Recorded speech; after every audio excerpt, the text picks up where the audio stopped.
John Lloyd Cruz umamin na, si Isabel ay girlfriend ko, boyfriend niya ako.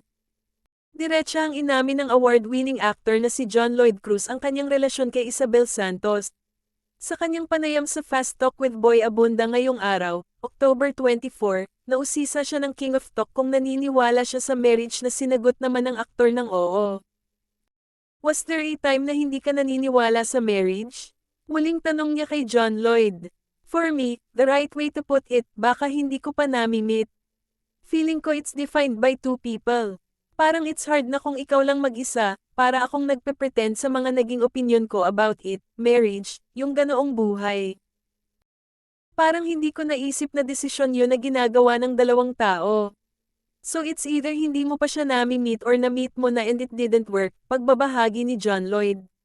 Sunod namang nausisa ni Boy kung ano nga ba ang namamagitan sa kabila ng apo ng tanyag na pintor at cartoonist na si Malang Santos.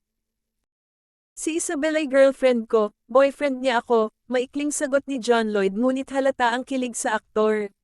Pilit namang kumukuha pa ng karagdagan ng impormasyon si Tito Boy ngunit tila mas nais ng aktor na maging pribado kung ano man ang meron sa kanilang relasyon.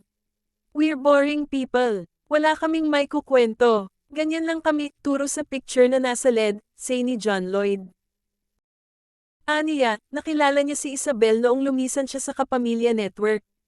Matagal na kaming magkakilala. Gallery nila yung una kong pinasok na gallery. It was at the time na bago pa lang akong tumigil with ABS-CBN. Napadpad ako sa pag-e-explore ng art so gallery nila ang una kong napasok, chika ni John Lloyd.